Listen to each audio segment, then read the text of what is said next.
Brendan, how do you look back on deadline day and the window as a whole? Yeah, we done some obviously really good business in the window. Probably one or two things didn't quite drop for us that we would have liked, but however it ends, you know the squad you have, and fundamentally we're here to develop the players now for the rest of the season that are here. So bring in Jota, fantastic player for us, and we can see that even just in his return, those early stages. So I'm really excited to work with him. Jeffrey we bring in, and I'm delighted to have him in here. We obviously weren't planning to lose Alex Baye, but to be able to then bring in a really experienced player who's got great physical qualities, technical qualities, big experience, to support Greg, then we were obviously delighted with those guys coming in. Obviously been speaking a lot about strikers since Kyogo went. What level of frustration do you attach to not being able to bring in a replacement in that area? Well, no, I think it's something that I said clearly we wanted to do. We wanted to have that support at the top end of the field. We didn't manage to do that. So, like I said, I look now, Johnny Kenny will be here, and Johnny will, I can see even in the 3 weeks or so he's been training with us, and the guys who, John and the other coaches who've been here before, they see the real difference in him from his experience going back playing with Shamrock, playing with Europe. Brilliant finisher, he looks physically in a good place. So I'm now put my time into him and working with him and see how he develops now, because he's a natural finisher in the box. There's absolutely no doubt about that. So that's what we'll look to do. Appreciate there might be certain details you can't divulge, but are you able to tell us sort of how or why that didn't happen? Were there deals that were close, things you couldn't get over the line, maybe just an understanding of how it didn't happen? No, listen, there's so many different facets to the transfer, and obviously the identification of a player, then convincing the player to come, which in the main is never a problem for here. So but we just weren't quite able to get a deal done in that front. So and like I say, it's something that we as a club will go away, we'll review the whole process, and then look to be better again in the summer. Brendan, that was something you said in August after the last window, that the club had to learn from how it kind of operated in the window. Is it learning? I mean, the fans yourself are talking about a striker that's not happened for whatever reason. Are the lessons learned, you think, from your previous times here and going forward, that how windows should be kind of worked? Yeah, I just think they're never as plain and simple as what people will sometimes think. I think we all understood everyone. We all want the same at Celtic. We all know that we were losing a top class striker, and we wanted to bring in another one, because it's not just bringing in; it's being able to then allow other players to go out to continue their development. So it's twofold really. But if it doesn't happen, then we have to deal with that, and we have to understand going forward, and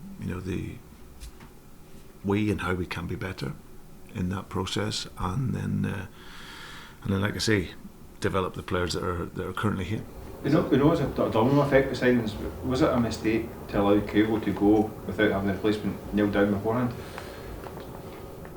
Some people will say that, but you don't have the depth of knowledge that I have on the player, and working with him and going back to the summer. It's a fair enough thing to say. You can very easily say, well, you should really have someone in the door before you let him go. But there was a situation with that player which meant that wasn't the case, and that was something that had been running for a number of months, not just for the few days before he left. So like I said, I repeat, if a player does not want to be here, and then we do the best deal and move on. Brendan, you always say that you want to come out of the transfer window stronger than you've gone into it. Do you feel that is the case this month? I think we brought in some really good players. Could we have done better? Yeah. Yeah, we could. However, it's as I said, we work with the players that are here now, and I think that is the focus. I don't really want to be looking back. We had months to look at that. We got done some good business in the January window, and like I said, I'm not going to become frustrated now and kill my joy of working here every day at the club by thinking of what could have been. We can't affect that now. We can review it and move on. Did you find you were getting charged a premium, Brendan, for trying to bring players in during the January transfer window? No, I didn't think that. I think that there's a myth around you can't get good players in January, which I would totally disagree with. I think you can. And virtually all my career, I've got really good players, some world-class players in the January window. So, but it's sometimes about the availability, it's sometimes about the affordability, and then there is a little bit of a premium in January, of course, in this period where you may have to pay a little bit more, but that's natural. But I didn't think there was anything too outward to what would hurt us as a club. How close were you, or were you close to getting Kieran Tierney up in January? No, it wasn't close. I think that it was clear, obviously, Kieran for the summer. If that was the possibility, then that was on Arsenal's terms, nothing to do with Celtic. It was if it was to happen, then great. But clearly, he was a part of their squad, and he'll be here in the summer. Brendan, are you concerned that you might just be a bit light now for Bayern Munich? You know, you're saying obviously Johnny can do his job, but Guy's in suspended for the first leg as well, so we don't have a huge amount of options. You know, obviously, presuming that Adam is available. Yeah, listen, there's no doubt that the squad is lighter. There's no doubt, but no, I just we'll work hard. We'll focus in on this next 4 months, a really exciting period for us. Get into these games, and we'll have a tighter squad, but also a squad that is improving and developing. I think that's sometimes what gets missed, especially when you have younger players. I think there's still improvement in this squad, but it'll be tighter than what it was before. We sold some players on, made great money for them. Some have went on loan to get more experience, and we'll just as I said, work with the players that are here, and it'll be tighter than what it was before. You mentioned the club perhaps learning lessons from the window. What are the things they can maybe do better? Is it better forward planning, especially when you get things like qualifiers to maybe negotiate in the summer? No, I think that was all. We're all, in terms of that aspect of it, we're all clear. I think I mentioned that before. You know, we're a club that understands that, January window can be really important. When you're in qualification phase, that hasn't been the case for a number of years, but certainly in my time here, when we had to go through qualifications, January was an important window in order to prepare ourselves for that moment. So I think in terms of that, it's always been the case. And I don't think there's anything new that sprung up, to surprise anyone. We understood what we needed to improve the squads. We were clear on that. Unfortunately, it just it didn't happen for us. The recruitment guys, Ben, do they now have a job in their hands to be ready for the next window, to make sure that when it opens next time, that the club's ready to go and get the guys that you need for? Well, listen, I don't want to pin blame on anyone here. I think as a collective,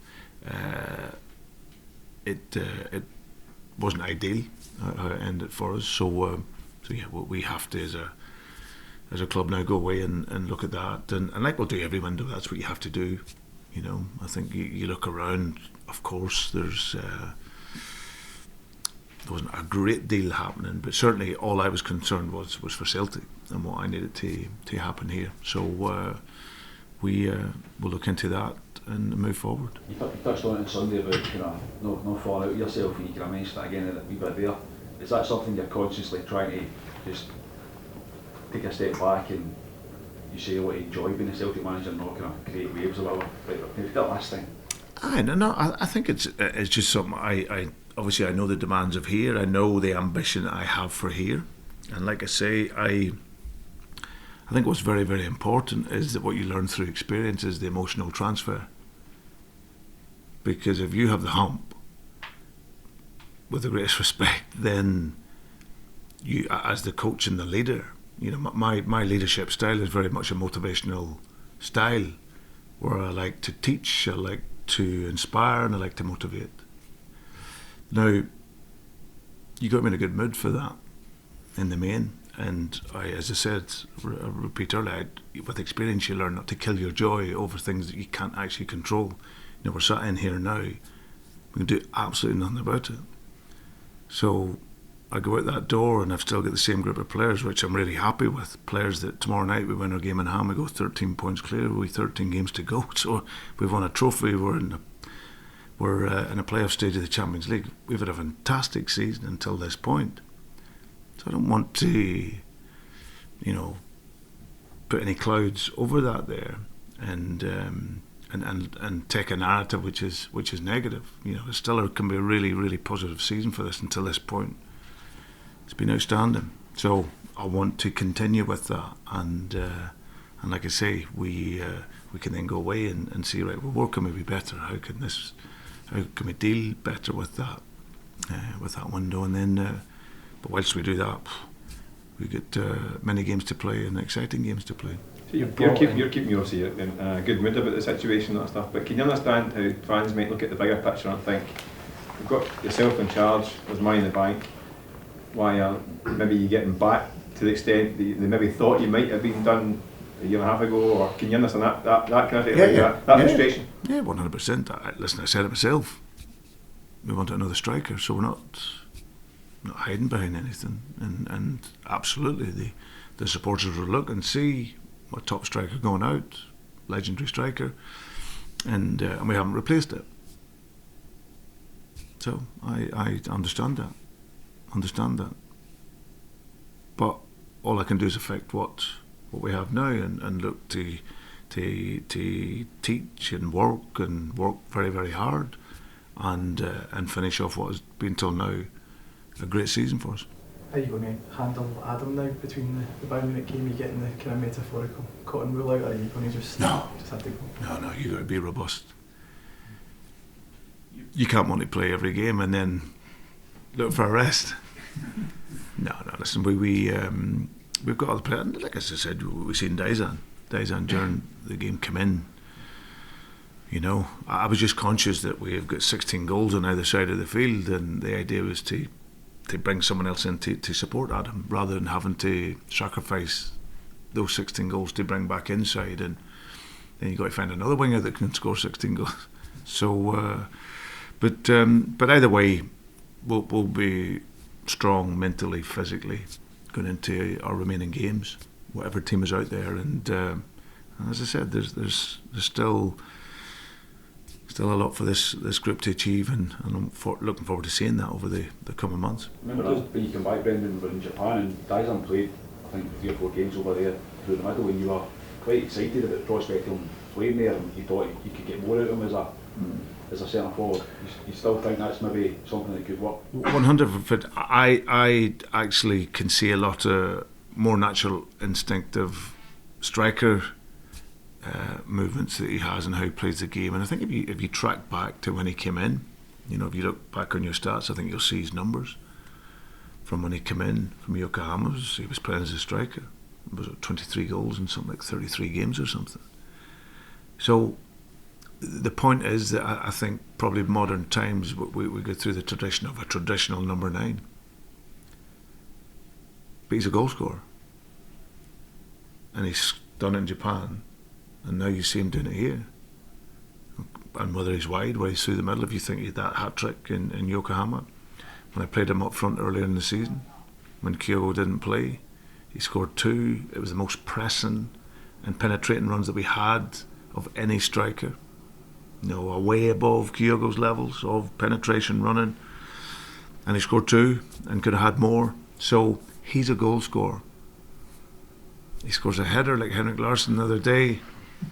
So I don't think you can doubt he might not do some other bits that other strikers will do and be a traditional number 9. But how I ask my number 9s to play and to run and print it and set the game quickly and create space for other players, then I have absolutely no doubt that he can do that.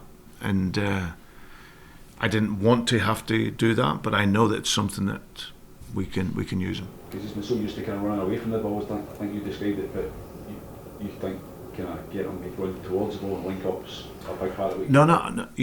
I'd like them to play the space rather than the position. And sometimes the space is in front, so you set the game up.